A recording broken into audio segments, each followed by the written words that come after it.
Assalamualaikum warahmatullahi wabarakatuh. Selamat pagi. Bagaimana kabar kalian hari ini? Alhamdulillah kalau kabarnya baik.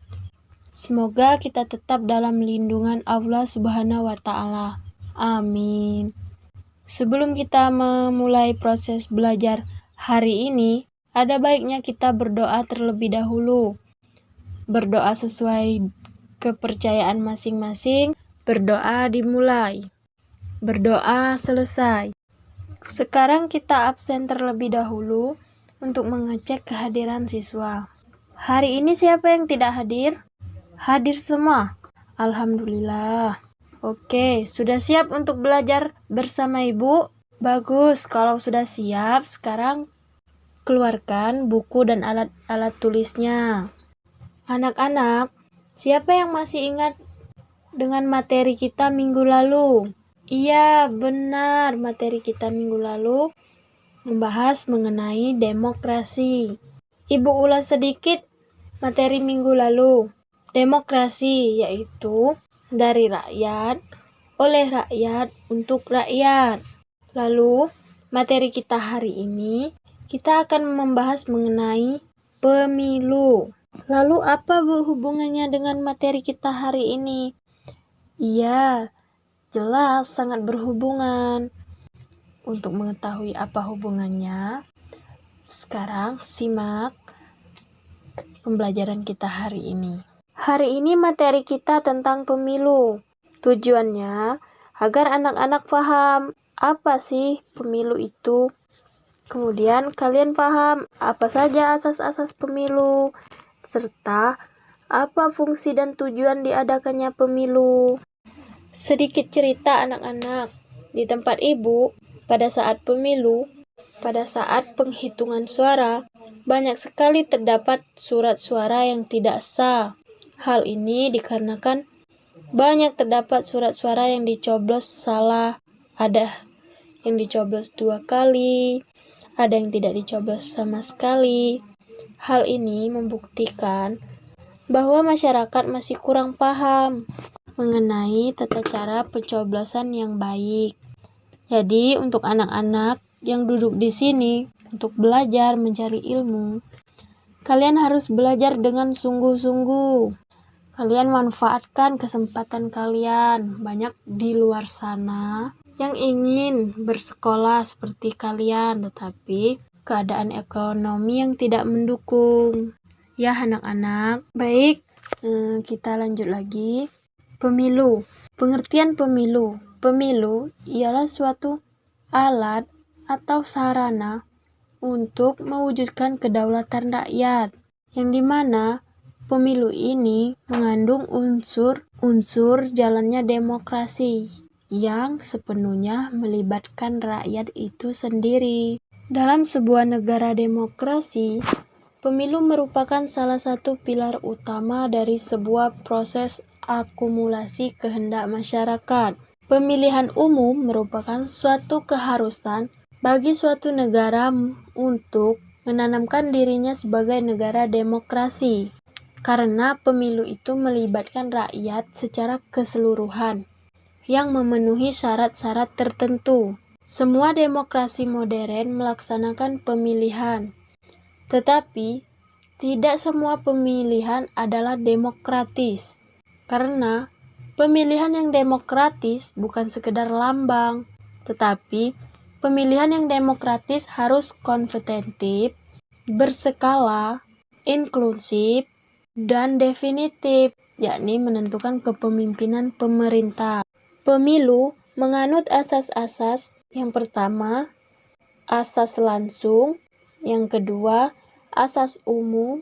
Yang ketiga, asas bebas. Dan yang keempat, asas rahasia. Dan yang kelima, asas jujur dan adil. Ada 2 alasan mengapa pemilu menjadi variabel yang sangat penting. Kedua alasan itu, yang pertama, pemilu merupakan suatu mekanisme transfer kekuasaan politik secara damai.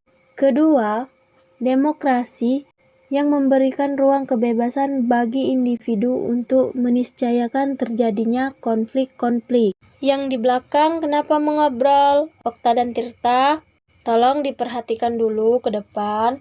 Nanti kalian tidak mengerti dengan apa yang Ibu jelaskan. Baik ya, Okta dan Tirta. Sekarang Ibu lanjut lagi. Ada 4 fungsi. 4 fungsi pemilu. Yang pertama, fungsi pembentukan legitimasi penguasa. Yang kedua, pembentukan perwakilan politik rakyat. Yang ketiga, sirkulasi elit penguasa. Dan yang keempat, pendidikan politik. Sekarang Ibu ingin bertanya, apa sih tujuan dilakukannya pemilu? Ayo yang ingin menjawab, nanti Ibu kasih hadiah. Silakan. Rika, Mela, Okta, dan yang lainnya silakan. Tidak perlu takut untuk mengeluarkan pendapat. Kita sama-sama belajar. Ayo. Sekarang Ibu akan menyimpulkan jawaban dari teman-teman kalian mengenai tujuan diadakan pemilu. Yang pertama, memungkinkan terjadinya peralihan pemerintah secara aman dan tertib. Yang kedua, melaksanakan kedaulatan rakyat. Yang ketiga, melaksanakan hak asasi warga negara. Iya, silakan Rika ingin menjawab. Iya, bagus jawaban Rika. Yang lain? Melin? Ya, silakan Melin ingin menjawab. Iya, bagus jawaban Melin. Ferdi kenapa? Ferdi mengantuk. Yang lain? Yang lain sepertinya banyak juga yang mengantuk. Bagaimana kalau kita bermain game terlebih dahulu? Ayo, berdiri. Kita bermain game tebak angka. Baik, sekarang kita sudah bermain game. Tidak lagi mengantuk ya anak-anak. Sekarang Ibu lanjut lagi, perhatikan ke depan. Lembaga-lembaga negara. Lembaga negara terdapat lembaga eksekutif, lembaga legislatif, dan lembaga yudikatif. Lembaga eksekutif yaitu presiden dan wakil presiden. Ini dapat kalian lihat gambarnya. Kemudian legislatif terdapat MPR, DPR, DPD. Dan lembaga yudikatif terdapat MA, MK, KY. Jadi anak-anak sampai sini paham dengan apa yang Ibu jelaskan? Bisa dimengerti? Baik, kalau bisa dimengerti. Nah, sekarang anak-anak buka buku kalian halaman 107. Ada 2 sistem pemilu distrik dan sistem pemilu perwakilan proporsional. Baik, Ibu akan membagi 2 kelompok karena kan di sana terdapat 2 sistem pemilu. Kelompok 1 membahas mengenai pemilu sistem distrik, kelompok 2 membahas pemilu proporsional. Kalian kerjakan, pahami, amati, dan kalian diskusikan dengan kelompok kalian masing-masing. Setelah itu, presentasi ke depan. Nah, sekarang semuanya sudah presentasi. Sekarang kita tahu apa itu sistem distrik, apa itu sistem pemilu perwakilan proporsional. Dari materi yang Ibu jelaskan tadi, adakah yang ingin kalian tanyakan? Jika tidak ada yang ingin kalian tanyakan, sekarang Ibu yang akan bertanya kepada kalian, apa yang kalian dapat pada pembelajaran hari ini?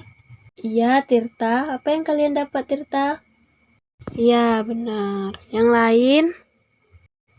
Iya, benar. Rika, benar. Oke. Materi yang kita dapat hari ini, kita paham mengenai pengertian pemilu, asas-asas pemilu, tujuan pemilu, dan fungsi pemilu. Jadi kesimpulannya, pemilu ini sangat penting diadakan karena negara kita, negara Republik Indonesia, menganut sistem demokratis, yang dimana pemerintahnya dari rakyat, oleh rakyat, dan untuk rakyat. Anak-anak, Ibu rasa materi kita cukup sampai di sini. Untuk tugas minggu depan buat video tata cara mencoblos pemilihan ketua kelas. Minggu depan dikumpul. Kita tutup pembelajaran kita hari ini dengan lafaz hamdalah. Alhamdulillahirabbil alamin. Ibu ucapkan terima kasih dan Ibu akhiri. Wabillahi taufiq wal hidayah. Wassalamualaikum warahmatullahi wabarakatuh.